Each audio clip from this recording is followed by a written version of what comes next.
Welcome back all of you. नया topic है amines, compounds containing nitrogen atoms. बे बहुत ज़्यादा कंसेप्चुअल मिलते हैं, बहुत ज़्यादा कन्वर्जन्स मिलते हैं। टफ लगता है, अगर शुरुआत में देखो तो ये टॉपिक टफ है, ऐसा लगता है। तो अगर पहली बार नाइट्रोजन फैमिली को देखोगे तो प्रॉब्लम आनी ही आनी है। इसमें कौन सी बड़ी चीज़ है? इसका मतलब ऑर्गेनिक का पार्ट ही छोड़ दोगे। डायजोनियम सॉल्ट, अरे भैया एरोमेटिक पार्ट का कन्वर्जन्स बिना इसके नहीं होते, ध्यान रखो। तो ये पार्ट तो कहना कि नाइट्रोजन फैमिली का अगर पार्ट की बात करोगे और उसको छोड़ दोगे, क्या बात करते हो। ऑर्गेनिक तो बहुत आसान है, कन्वर्जन्स स्पेशली कंसेप्चुअल इसके कन्वर्जन्स बहुत ज़्यादा पूछे जाते हैं। बेसिक नेचर जो मीन्स का होता है वो यहाँ से बहुत ज़्यादा पूछा जाता है। तो इन सब चीज़ों को डायजोनियम सॉल्ट के ऊपर तो बहुत ज़्यादा तुम्हें कन्वर्जन्स और कंसेप्चुअल्स मिलते हैं। कैसे पढ़ा जाए, क्या करें? तो सबसे बड़ी चीज़ होती है इसमें IUPAC नोमेनक्लेचर। IUPAC नोमेनक्लेचर से स्टार्ट करोगे तो चीज़ें बहुत आसान होंगी। तो पाओगे कि जो 10 ईयर्स में आए हुए क्वेश्चंस हैं IUPAC ज़्यादातर कहाँ से आए? नाइट्रोजन फैमिली से, यानी कि यहीं से, कंपाउंड्स कंटेनिंग नाइट्रोजन एटम। तो नाइट्रो ग्रुप है, इसके IUPAC नोमेनक्लेचर है। बहुत सी चीज़ें ऑलरेडी टॉपिक्स आ चुके हैं। ऑर्गेनिक बहुत कवर है, ये लास्ट चैप्टर्स में से कुछ आखिरी चल रहे हैं। तो जिन लोगों को फ़िलहाल एक इम्पॉर्टेंट इन्फॉर्मेशन है, जो लोग ऑनलाइन क्लासेस लेना चाह रहे हैं वो नीचे की ओर देखना, नंबर चल रहे हैं, वो लोग कॉल कर सकते हैं। अगर उन्हें लग रहा है कि उनका मोटिवेशन कम है, कहीं ना कहीं उनको लग रहा है कि अभी सपोर्ट चाहिए, सपोर्ट चाहिए, तो बेहिचक के कॉल करो। फ्रॉम 9 to 12 पूरी ऑनलाइन क्लासेस चल रही हैं। नीट वाले और JEE वाले स्पेशल बैचेस चल रहे हैं, वो लोग कॉल कर सकते हैं। उनके लिए तमाम तरह के मटेरियल है, क्वेश्चन बैंक्स हैं, डाउट क्लासेस है, ग्रुप्स चलते हैं। और एक और इन्फॉर्मेशन, जो लोग जनरली जो लोग डिप्रेस्ड हैं, एंक्शियस फील करते हैं, या कहीं ना कहीं कॉन्फिडेंस लो है, पर्सनालिटी डेवलप नहीं हो रही, तो वो लोग एक चैनल मेरा ही अपना है जिसे कहते हैं ज़िंदगी अच्छी, ज़रूर देखो। बहुत हेल्प मिलेगी, बहुत ज़्यादा हेल्प मिलेगी, स्पेशली लाइफ लेसन्स के लिए बहुत अच्छी एक सीरीज़ टाइप की है। तो देखो, अमीन्स के बारे में स्टार्ट करने से पहले एक चीज़ तो तुम्हें समझनी पड़ेगी, अमीन्स का कंसेप्ट क्या है। सवाल ये नहीं है, अमीन्स तुम पाओगे कई जगहों पे क्वालिटेटिव एनालिसिस में यूज़ होता है, जैसे सोप्स वगैरह में क्वाटरनरी अमोनियम सॉल्ट्स यूज़ होते हैं, बेनेड्रिल वगैरह है, कई जगहों पे मेडिसिनल यूजेस हैं। तो अमीन्स की स्टार्टिंग कहाँ से होगी? देखो, तुम्हें ये सबको पता है कि अमोनिया क्या चीज़ होती है, राइट? अमोनिया तो हर एक को पता है, बचपन से पढ़ते चले आ रहे हो अमोनिया क्या है। तो अमोनिया में होता क्या है, 3 हाइड्रोजन लगे हुए हैं। तो हमें पता है अमोनिया जो हाइब्रिडाइजेशन शो करता है वो होता है sp3, और sp3 का मतलब होता है पिरामिडल शेप। तो यानी कि n इस तरह से, हाइड्रोजन एक U, एक हाइड्रोजन U और एक हाइड्रोजन U, और साथ में एक लोन पेयर है, पिरामिडल शेप है। इसके ऊपर भी कन्वर्जन क्वेश्चंस आए हुए हैं कंसेप्चुअल। अब सवाल ये उठता है क्या करें, अमीन्स कैसे स्टार्ट होता है। देखो, तुम्हें दिख रहा है नाइट्रोजन की तीनों वैलेंसीज कौन पूरी कर रहा है? हाइड्रोजन। अब वैलेंसीज का मतलब होता है कौन सा बॉन्ड बना रहा है। तो यहाँ से हाइड्रोजन 3 बॉन्ड बनाए हुए देख लो। अगर एक हाइड्रोजन हटा के हम कोई एल्काइल ग्रुप ऐड कर दें, सपोज करो एक हाइड्रोजन हटाया हमने, एक एल्काइल ग्रुप ऐड कर दिया, और अब हमारे पास RNH2 बन गया, राइट? कितना आसान है। एक और हाइड्रोजन हटा दो तो हमें दिखेगा R2NH बन जाएगा, राइट? एक और हाइड्रोजन हटा दो तो बन जाएगा R3NH, सॉरी R3N। आप जानते हो क्या हुआ है? ये जो ड्राइव किए गए हैं ये अमोनिया से ड्राइव किए गए हैं, मतलब ये बनाए गए हैं अमोनिया से। हाइड्रोजन का हटाया, अल्काइल ग्रुप लगाया, हाइड्रोजन को हटाया, अल्काइल ग्रुप लगाया। तो अब जब एक हाइड्रोजन हटाया, एक R ग्रुप लगाया, अल्काइल ग्रुप मिथाइल भी हो सकता है, इथाइल, प्रोपाइल, ब्यूटाइल, कुछ भी। जब एक अल्काइल ग्रुप लगाया तो इसे हमने कहा 1 डिग्री प्राइमरी, 1 डिग्री प्राइमरी। यहाँ पे कितने अल्काइल ग्रुप हटाए गए, मतलब हाइड्रोजन हटाए गए 2, और 2 अल्काइल ग्रुप 2 डिग्री, और ये देखो 3 डिग्री। तो प्राइमरी, सेकेंडरी और टर्शरी का कंसेप्ट यहीं से आया है। कितने हाइड्रोजन हटा के हमने क्या चीज़ बनाई है, उसी को कहते हैं हम लोग प्राइमरी, सेकेंडरी और टर्शरी अमीन। लेकिन स्ट्रॉन्ग कंसेप्ट होता है, आगे चल के भी देखोगे क्या चीज़ें यहाँ पे आ रही। सबसे पहली ज़रूरत क्या है? सबसे पहली चीज़ है कि कुछ इसके एग्जाम्पल्स। अब इनके IUPAC नॉमेनक्लेचर्स की बात करेंगे तो वो थोड़े से इंपॉर्टेंट हो जाएगा। IUPAC नॉमेनक्लेचर्स में हम लोगों को कई चीज़ें मिलेंगी देखने वाली।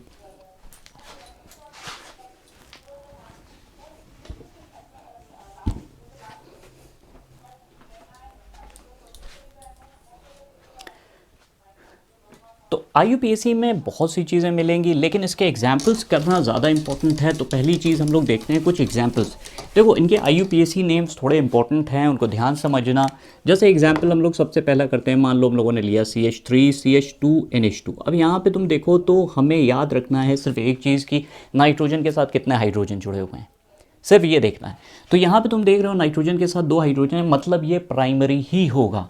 और कितने कार्बन की चेन है, 2 कार्बन की। इसका मतलब रूट वर्ड जो आएगा वो आएगा एथ। और अमीन्स के लिए हम लोग इसके लिए जो वर्ड यूज़ करते हैं फंक्शनल ग्रुप को, अमीन। तो कितने कार्बन हो गए, एथ। क्या इसमें कहीं डबल या ट्रिपल बॉन्ड है, नहीं है, सिंगल बॉन्ड है, एन। और इसके लिए हम वर्ड यूज़ करते हैं फंक्शनल ग्रुप के लिए अमीन। अब ज़रा देखो ई और ए एक साथ आए, ई को ड्रॉप कर दिया तो एथेनामीन। एक और एग्जाम्पल लेते हैं, CH3 CH2 CH2 CNH2। अब बताओ इसका नाम क्या होगा। 3 कार्बन दिख रहे हैं, प्रोपेन। लेकिन अब यहाँ पे एक प्रॉब्लम आएगी, प्रॉब्लम आएगी एक छोटी सी, अभी दिखाते हैं। देखो अगर मान लो हम लोगों ने इस जगह पे इस तरह से ये लिखा, तो अब देखो यहाँ पे समझने की कोशिश करना। यहाँ पे नाइट्रोजन के साथ कितने हाइड्रोजन हैं, 2। लेकिन अभी तक की तुम लोगों ने पढ़ा है कि अगर टर्मिनल एंड पे होता है तो हम उसे प्राइमरी कहते हैं। नाइट्रोजन फैमिली में ये केस इंपॉर्टेंट है कि ये भी प्राइमरी अमीन है, ये भी प्राइमरी अमीन है। अटैचमेंट इसमें सिर्फ एक चीज़ देखनी पड़ती है कि नाइट्रोजन के साथ कितने हाइड्रोजन जुड़े हुए हैं। तो यहाँ पे 2 जुड़े हैं, यानी कि ये भी प्राइमरी अमीन। लेकिन इसकी नेमिंग देखो, हमें ये पता है 3 कार्बन की चेन है और अमीन कौन से पोजीशन पे लगा है, सेकंड पे। तो प्रोपेन टू अमीन। अब यहाँ पे प्रोपेन टू अमीन, अब ध्यान से देखो इसमें हमने सेकंड पोजीशन बताई है, यहाँ पे हमें पोजीशन बतानी पड़ेगी अगर 3 कार्बन से ज़्यादा है। तो मतलब 3 कार्बन है तो ये प्रोपेन 1 अमीन, ये प्रोपेन 2 अमीन, सिंपल है। लेकिन प्रॉब्लम एक जगह पे स्टार्ट होती है, अगर तुम इस कंपाउंड को देखो। अब ध्यान से देखना, ये मान लो हमने एक और कंपाउंड ले लिया, अब प्रॉब्लम शुरू हो गई। यहाँ पे 2 अल्काइल ग्रुप्स लगे हुए हैं, लेकिन नाइट्रोजन के साथ डायरेक्टली हाइड्रोजन कितने अटैच्ड हैं, 1। इसका मतलब ये सेकेंडरी अमीन है। और सेकेंडरी अमीन की नेमिंग बड़ी इंपॉर्टेंट होती है और IUPAC में ये ज़्यादा पूछा जाता है। तो हमें क्या करना है, देखो अभी 2 ग्रुप्स उठा लेते हैं। एक होता है C2H5 ले लेते हैं, अपनी आसानी के लिए हमें जो करना पड़े हम लोग करेंगे। तो देखो ये 2 केसेस हैं, तुम्हें यहाँ पे दिख रहा है दोनों तरफ इक्वल अल्काइल ग्रुप सेम है। तो हमें क्या करना है, हमें अल्काइल ग्रुप जिस नाइट्रोजन से जुड़ा है, मतलब यहाँ पे N हम लिखेंगे, N से मिथाइल जुड़ा हुआ है। ऐसा अगर इमेजिन करो 2 मिनट के लिए, तो यहाँ पे अगर हम मिथाइल ना लगाते, हाइड्रोजन लगाते, तो ये मीथेनामीन होता। एक हाइड्रोजन हटा के किस पे लगाया है, नाइट्रोजन के साथ। हाइड्रोजन जो हटा है वो नाइट्रोजन से लगाया और अल्काइल ग्रुप उसी हाइड्रोजन को हटा के लगाए। तो हम कह सकते हैं N पे एक अल्काइल ग्रुप लगा गया जिसका नाम है मिथाइल। और अब ये मेन चेन जो बची वो हमारी कितने कार्बन की, 1 मेथेनामीन, राइट। अच्छा इसका देखो, अब 2 फंक्शनल ग्रुप है, 2 तरफ अल्काइल ग्रुप लगे हैं, एक तरफ छोटा एक तरफ बड़ा। तो हमें क्या करना है, बड़े वाले को अपनी मेन चेन मानना है और ये मानना है कि यहाँ पे हाइड्रोजन हुआ होगा, प्राइमरी अमीन थी, उसका एक हाइड्रोजन हटा के मिथाइल लगाया, इसलिए इसका नाम हो गया N मिथाइल। कितने कार्बन दिख रहे हैं, 2 कार्बन की मेन चेन है, एथेनामीन, है ना मज़ेदार चीज़। ये है कंसेप्ट IUPAC का। तो इस तरह से हम लोग करते क्या हैं, बस ये तुम्हें देखना है कि कौन से कितने मिथाइल ग्रुप लगे हुए हैं, कितने अल्काइल ग्रुप लगे हैं। अगर उसको देखोगे तो तुम्हारे पास आंसर्स आना शुरू हो जाएंगे और बहुत ही इंटरेस्टिंग पार्ट होता है ये। इसके ऊपर क्वेश्चंस तुम्हें कई मिलेंगे। जैसे एग्जांपल देखो, C2H5 होल ट्वाइस N। अब यहाँ पे एक चीज़ समझो, CH3। अब इसको अगर ओपन करेंगे तो हमें पता है कि नाइट्रोजन की वैलेंसी तो 3 है, तो एक C2H5 यहाँ पे हो गया, एक C2H5 हो गया यहाँ पे, और एक क्या लगा है, CH3। तो हमें बड़ी वाली चेन को मेन उठाना है। तो यहाँ पे हम किसी एक को, क्योंकि 2 बड़ी चेन्स लगी हुई हैं, तो एक को सिलेक्ट कर लो। फिर उसके बाद तुम्हें दिख रहा है कि एक N पे 2 चीज़ें लगी, एक इथाइल और दूसरा मिथाइल। अल्फ़ाबेटिकल ऑर्डर में कौन सी चीज़ पहले आती है, इथाइल।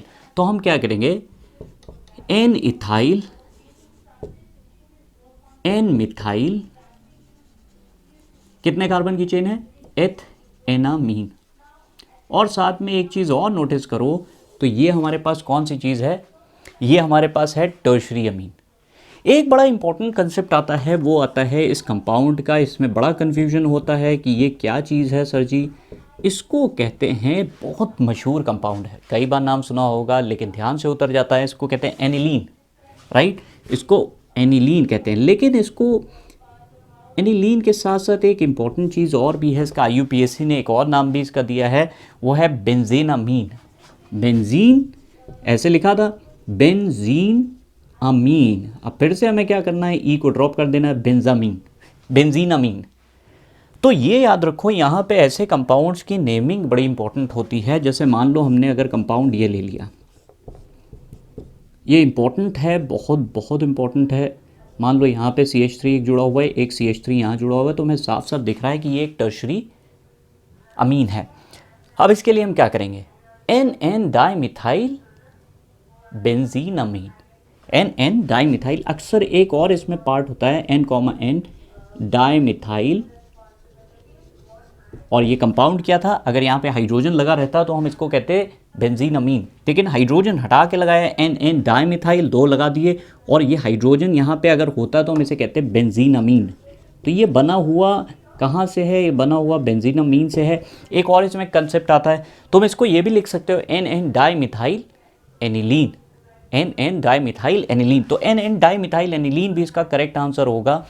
प्रॉब्लम यह है कंसेप्चुअल, इसमें जो IUPAC आते हैं बहुत ही अच्छे आते हैं, समझने वाली चीज़ें होती है। एक एग्जाम्पल मैं ज़रूर कराऊंगा, एक देखो बहुत बढ़िया से एग्जाम्पल बनता है, और ये क्वेश्चन भी अच्छा है और क्वेश्चन पूछा हुआ है, तो तुम्हें ध्यान रखना पड़ेगा। जैसे मान लो हमारे पास एक कंपाउंड ले लिया हमने, CH2NH2। अब ये भी प्राइमरी अमीन है, ये भी जो कंपाउंड है वो प्राइमरी अमीन है, लेकिन नाम क्या होगा। अब इसका नाम देखो बड़ा मस्त है, बहुत ही अच्छा कंसेप्ट है।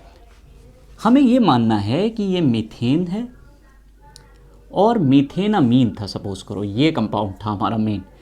कार्बन से एक हाइड्रोजन हटाया और उसकी जगह पे फिनाइल लगा दिया, तो इसको हम क्या कहेंगे, फिनाइल। ये हमारा क्या हो गया, एज अ सब्स्टिट्यूएंट की काम करेगा। मेन हमारी ग्रुप जो चेन होगी वो एक कार्बन की है, फिनाइल मेथएनामीन, है ना बढ़िया चीज़। ऐसे क्वेश्चन ज़रूर करो।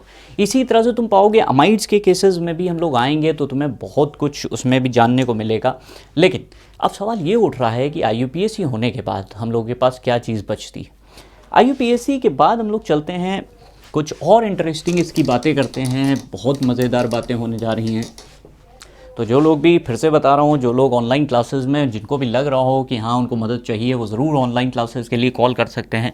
हम लोग उठाने जा रहे हैं प्राइमरी, सेकेंडरी, टर्शरी अमीन्स की खासियत। ठीक, तो पहली जो सबसे इम्पॉर्टेंट चीज़ आती है कि अमीन्स बनाए कहाँ से जाएँ। ये सवाल उठता है कि अमीन्स को बनाया कैसे जाए। तो अमीन्स को बनाने के लिए क्या करना है, देखो कुछ सिलेक्टिव तरीके होते हैं। एक अगर याद होगा तुम लोगों को, तो प्रिपरेशन की अगर हम बात करें तो प्रिपरेशन इसकी कहाँ से होती है। सबसे बड़ी चीज़ है, ये नाइट्रो कंपाउंड से बनाए जा सकते हैं। नाइट्रो कंपाउंड, जैसे मान लो हमारे पास कोई भी RNO2 ग्रुप है, तो साफ साफ दिख रहा है NO2। अगर हम ऑक्सीजन को हटा के हाइड्रोजन लगा दें, तो 2 हाइड्रोजन लगा दें, हमारा काम आसान हो जाएगा। एग्जैक्टली यही करना है। हम लोग क्या करवाने जा रहे हैं, hydrogenation, addition of hydrogen, basically reduction हम करवा रहे हैं। तो अगर यहाँ से ऑक्सीजन हटाने हैं तो हम हाइड्रोजन लगाएंगे। हाइड्रोजन को तुम पैलेडियम की प्रेजेंस में भी लगा सकते हो। जनरली इथेनॉल हम सॉल्वेंट लेकर चलते हैं, तो सॉल्वेंट से कोई परेशान होने वाली बात नहीं। एक तरीका ये है। दूसरा तरीका हम क्या कर सकते हैं कि मेटल्स को हम जब मिनरल एसिड्स में डालते हैं तब भी हमारे पास एक बढ़िया सा एग्जाम्पल बनता है, जैसे tin in the presence of HCl, एक इम्पॉर्टेंट स्पीशी है जो रिड्यूस करती है। तीसरी चीज़ ये है कि अगर हम यहाँ पे आयरन ले लें in the presence of HCl, तब भी हमारा काम आसान होता है। तो तीनों रिड्यूसिंग एजेंट हैं, तीनों काम क्या करेंगे, NO2 ऑक्सीजन हटा के इसको बना देंगे। ये देखो, है ना बढ़िया सी चीज़। तो ये रिड्यूसिंग एजेंट है, तुम्हें रटना पड़ेगा तुम्हें। अब सवाल ये उठता है कि RNO2 कहाँ से बनाया जाए। नाइट्रो एल्केन्स बनाने के लिए अगर याद होगा तो एम्बिडेंट लिगेंड या न्यूक्लियोफिलिक सब्स्टिट्यूशन रिएक्शन का एक पार्ट था। अगर मान लो तुमने कोई भी एल्किल हैलाइड ले ली, सपोज करो, और उसमें ट्रीट करा हमने AgNO2, सिल्वर नाइट्रियो, ठीक है। तो हम क्या करेंगे, तुम्हें पता था एम्बिडेंट, अगर पोटेशियम नाइट्राइट यूज़ करेंगे तो हमारे पास डिफरेंट कंपाउंड बनेगा, लेकिन अगर एजी क्योंकि कोवलेंट, जो कोवलेंट होता है यहाँ पे, कोवलेंट होने की वजह से हमें जो कंपाउंड मिलेगा RnO2 मिलता है। ठीक है, तो पोटेशियम नाइट्राइट का अगर यूज कर दोगे तो नाइट्राइट ग्रुप मिलता है जो डिफरेंट है, बिल्कुल डिफरेंट है नाइट्रो एल्केन से। नाइट्रो एल्केन्स बनाने के लिए यूज करना पड़ेगा AgNO2 का, AgNO2 का यूज करते हैं, ये ध्यान रखना। और इंपॉर्टेंट, अब एक बार तुम्हारे पास नाइट्रो एल्केन बन गया तो तुम उसको रिडक्शन करा के किस में ले जा सकते हो, अमीन्स में। स्पेशली एक क्वेश्चन यहाँ पे बनता है, कई क्वेश्चन जिसके कंसेप्चुअल में ऐड होंगे, तो यहाँ पे फर्दर ऊपर जाके देख लेना, तो मैं कुछ एल्केन्स के जो कंसेप्चुअल हैं, बाकी जो इसमें पार्ट जो इंपॉर्टेंट है वो हमने कंसेप्चुअल में डील करा है, तो कंसेप्चुअल देख लो। अब सेकंड पार्ट क्या आता है, एक तरफ तो हमें ये पता चल गया कि अगर हम नाइट्रेशन वगैरह करा रहे हैं तो रिडक्शन करा रहे हैं तो हाइड्रोजन का ऐड होगा, रिएजेंट तुम्हें याद होगा, tin in the presence of HCl, उसके बाद iron in the presence of HCl, उसके बाद hydrogen in the presence of palladium. ये 2-3 पार्ट तुम्हारे पास हो गए। अब सवाल ये उठता है कि सेकंड कौन सा तरीका है, कोई और तरीका है जिससे हम बना सकते हैं? बिल्कुल है, हमारे पास साइनाइड से भी बना सकते हो। जैसे मान लो तुम्हारे पास कोई भी साइनाइड ग्रुप है, ये इंपॉर्टेंट कंपाउंड भी होता है कि साइनाइड बेसिकली चेन को बढ़ाता है। पोटेशियम साइनाइड का यूज़ करते हैं एल्किल साइनाइड में। कंप्लीट हाइड्रोलिसिस करोगे तो एसिड मिल जाएगा, पार्शियल हाइड्रोलिसिस करोगे तो अमाइड मिलता है, और रिडक्शन अगर करोगे तो तुम्हें मिलता है क्या, अमीन। अब देखो करना कुछ नहीं है, यहाँ पे 2 रिएजेंट होते हैं। रिड्यूसिंग एजेंट है लिथियम एल्युमिनियम हाइड्राइड का सबने नाम सुना होगा, बहुत सिंपल सा है, lithium aluminium hydride reducing agent होता है। या तो ये यूज़ कर लो या फिर यूज़ करो सोडियम एमेल्गम यूज़ होता है in the presence of ethanol C2H5OH। Important होता है ये रिएजेंट। ये क्या करता है, साइनाइड के बीच में तुम्हें पता है कार्बन और नाइट्रोजन के बीच में 3 ट्रिपल बॉन्ड होते हैं, ये कन्वर्ट करा देता है RCH2NH2। इंपॉर्टेंट होता है चेन को बढ़ाने के लिए, बहुत ही इंपॉर्टेंट एक रिएक्शन है, चेन को बढ़ा देता है। अब यहाँ पे एक और चीज़ आती है कि हम और कौन से तरीके से बना सकते हैं, तो ये अमाइड ग्रुप होता है, ये भी बहुत इंपॉर्टेंट रोल प्ले करता है। अमाइड ग्रुप जनरली बनाया कहाँ जैसे आता है, ओइक एसिड के अगर कन्वर्जन्स या तुमने देखा होगा, चैप्टर को पढ़ो, थ्योरी थोड़ी सी स्ट्रांग होगी तो तुम्हें आसान होगा। और ये डायरेक्ट क्वेश्चन पूछा गया है, लिथियम एल्युमिनियम हाइड्राइड। लेकिन सेकेंड स्टेप हमेशा यूज़ होता है वाटर, क्योंकि यहाँ पे कॉम्प्लेक्स बनता है, तो वाटर की हाइड्रोलिसिस के बाद ही तुम्हें प्रोडक्ट मिलेगा, तो ये भी तुम्हारा कन्वर्ट हो जाता है RCH2NH2। तो देख रहे हो कि तुम अमीन्स को बना सकते हो अगर तुम्हें कुछ आइडियाज़ हो। अमीन्स इंपॉर्टेंट है क्योंकि आगे चल के तुम पाओगे बहुत से कन्वर्जन्स और कंसेप्चुअल इसी के ऊपर बेस्ड होते हैं, तो ये ध्यान रखो। नेक्स्ट पार्ट हमारे लिए एक नेम्ड रिएक्शन है, और नेम्ड रिएक्शन वैसे भी इंपॉर्टेंट होता है। नेम्ड रिएक्शन जो पूछा जाता है वो है गैब्रियल थैलामाइड रिएक्शन। अब गैब्रियल थैलामाइड रिएक्शन की एक खासियत होती है, गैब्रियल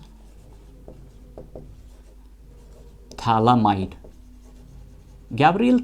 रिएक्शन की पहले तो 2 पॉइंट कन्वर्जन फिर से बोल रहा हूँ, कंसेप्चुअल ऊपर जाके देखना, उसमें ज़रूर मिल जाएंगे।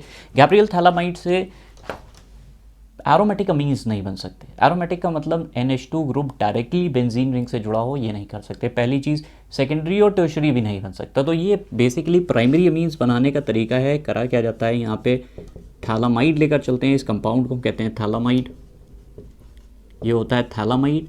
इसको ट्रीट कराया जाता है पोटेशियम हाइड्रोक्साइड के साथ। तो होता क्या है, एसिड बेस रिएक्शन है ये। एसिडिक, ये भी क्वेश्चन है कंसेप्चुअल में कि एसिडिक क्यों होता है, क्योंकि बहुत ही ज़्यादा 2 इलेक्ट्रॉन विड्रॉइंग ग्रुप लगे हैं जिसकी वजह से ये एसिड, बस एसिड बेस को याद रखो। तो एसिड बेस रिएक्शन हुआ, यहाँ पे H यहाँ से निकल गया, OH यहाँ से निकल गया, तो हमारे पास जो कंपाउंड बना वो बना सॉल्ट, एक तरह का बना, ये हमारे पास सॉल्ट बन गया। और इसको जब ट्रीट करा गया, जानते हो ना सॉल्ट इस तरह से लिखा जाता है, प्लस वाटर निकल गया।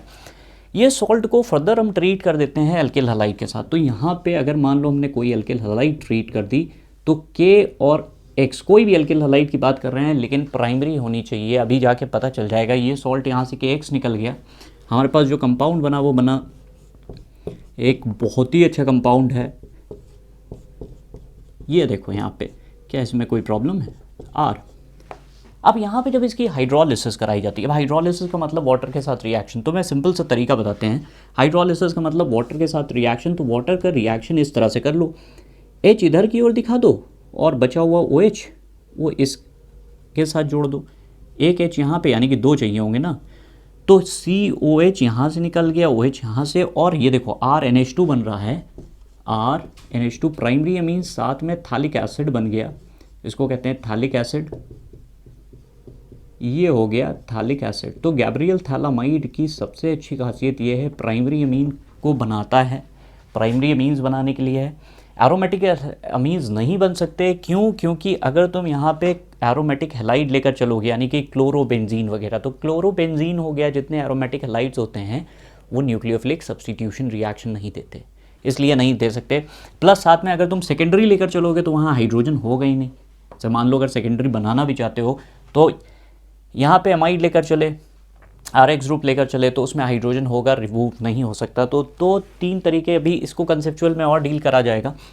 बहुत इंपॉर्टेंट रिएक्शन है। अब आती है हमारी दूसरी सबसे दमदार रिएक्शन, जिसे हम लोग नाम देते हैं, ध्यान रखना बहुत बढ़िया रिएक्शन है, हॉफमैन। अब हॉफमैन की एक खासियत होती है, हॉफमैन ब्रोमामाइड डिग्रेडेशन, ब्रोमामाइड, ये एक तरह का थोड़ा हायर लेवल पे अच्छा ये पार्ट बनता है, डिग्रेडेशन रिएक्शन। तो यहाँ से इसलिए अमाइड्स इंपॉर्टेंट हो जाते हैं, क्यों? क्योंकि हॉफमैन डी ब्रोमामाइड कहाँ होता है? अमाइड्स में। अमाइड्स अगर तुम लेकर चलोगे तो तुम पाओगे बड़ी स्ट्रेंज एक यहाँ पे एक अलग टाइप की रिएक्शन होती है, जो एक तरह का माइग्रेशन सपोर्ट करती है। आगे चल के सीनियर अगर नीट और जेई की तैयारी करोगे तो उसमें ज़रूर ये चीज़ दिखती है। ब्रोमीन लेकर चला जाता है और NaOH, सोडियम हाइड्रोक्साइड लेकर चला जाता है। तो यहाँ पे एक बड़ी इंटरेस्टिंग सी चीज़ होती है, जानते हो क्यों? ये कन्वर्जन्स में समझ लो बहुत ही एक ज़बरदस्त रिएक्शन है। ये C डबल बॉन्ड O को पूरा हटा देती है, RNH2 आपस में जुड़ जाता है, ये तुम्हारे पास प्रोडक्ट बना। प्राइमरी अमीन बनाने का एक बहुत ही बढ़िया तरीका है, लेकिन चेन क्या होगी? घट जाएगी। चेन घटाने के लिए ये बहुत अच्छी चीज़ है, NaBr बन गया प्लस Na2CO3। अब ये रिएक्शन का मोड अलग है, तरीका अलग है, मैकेनिज्म्स की देखोगे बहुत ही स्ट्रेंज है ये तुम्हारे पास। तो हॉफमैन डिब्रोमामाइड का एक बहुत ही इंपॉर्टेंट यूज़ क्या है? चेन को अगर घटाना है तो हॉफमैन डिब्रोमामाइड रिएक्शन का यूज़ करते हैं। ये हमारे पास कुछ तरीके हो गए जिससे हम अमीन्स को बना सकते हैं। अब अगले पॉइंट्स ये आ रहे हैं कि एक रिएक्शन और है जिसे कहते हैं हॉफमैन अमोनोलिसिस, और उसको ऑलरेडी अमीन्स के केसेस, एल्किल हैलाइड्स के न्यूक्लियोफिलिक सब्स्टिट्यूशन के केसेस में पढ़ा दिया है। तो लिंक ऊपर दे रहा हूँ, ज़रूर देख लेना। वो भी सिंपल सी रिएक्शन होती है, करना कुछ नहीं होता। कोई भी अमीन अगर होगी और उसको हम ट्रीट कर दें किसके साथ? एल्किल हैलाइड के साथ, तो बेसिकली ये न्यूक्लियोफिलिक सब्स्टिट्यूशन रिएक्शन होना शुरू हो जाएगी। अमोनिया लेकर चलते हैं तो यहाँ से X और H निकलेगा, तो बनेगा पहले स्टेप में RNH2 और HX बन गया। फिर फर्दर अगर तुम्हारे पास क्या चीज़ अवेलेबल है, अगर तुम्हारे पास एल्किल हैलाइड और अवेलेबल है तो क्या होगा? एल्किल हैलाइड अवेलेबल है, एक्सेस में है, यानी कि फिर से रिएक्शन RNH2 अब भी बचा हुआ है, नाइट्रोजन के पास हाइड्रोजन है, फिर से H और X निकलेगा तो बनेगा R2NH, ये बन जाएगा। साथ में फिर HX निकलेगा। देखो अब भी नाइट्रोजन के पास हाइड्रोजन है, इसलिए एल्किल हैलाइड फर्दर रिएक्ट कर सकता है। एल्किल हैलाइड फर्दर रिएक्ट करेगा तो बनेगा टर्शरी अमीन बन जाता है, R3NH बन जाएगा, और R3N और HX यहाँ पे निकल जाएगा। अब भी नाइट्रोजन पे लोन पेयर्स होते हैं, इसलिए फर्दर एक और रिएक्शन हो सकता है जो RX के साथ रिएक्ट करेगा और बना देगा क्वाटर्नरी अमोनियम सॉल्ट, R4N पे पॉजिटिव चार्ज आ गया और X माइनस जो सपोर्ट कर रहा है वही।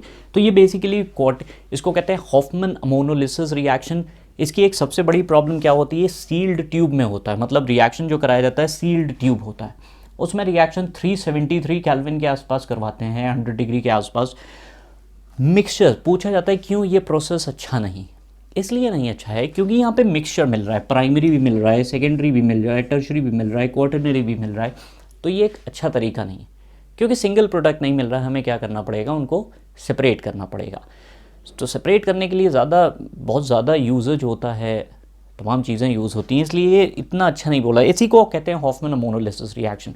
ये कौन सी रिएक्शन है? Nucleophilic substitution. तो यहाँ तक ही हम लोग बात करते हैं, हम लोग नेक्स्ट पार्ट में मिलेंगे। इससे पहले एक चीज़ बता दूँ कि तैयारी करना है, फिर से बता रहा हूँ, जो लोग ऑनलाइन क्लासेस लेना चाह रहे हैं, स्पेशली नीट और जेई की 12th की, इनको लग रहा हो कि हाँ कुछ मदद चाहिए, कुछ मदद मिल सकती है, बिल्कुल सोचो नहीं, टाइम को यूज़ करो जितना हो सके। जो लोग ऑनलाइन क्लासेस लेना चाह रहे हैं वो नीचे के जो नंबर्स चल रहे हैं वो लोग कॉल्स कर सकते हैं। ज़रूर से ज़रूर लो अगर हेल्प चाहिए, उसके लिए कोई भी किसी भी तरह की हिचक मत पालो। तुम्हें अच्छा लगेगा, एनर्जी बढ़ेगी, कंसेप्ट स्ट्रॉन्ग होंगे। ऑर्गेनिक के पूरे चैप्टर्स आ चुके हैं, देखते रहो। मिलते हैं नेक्स्ट पार्ट में। Thank you.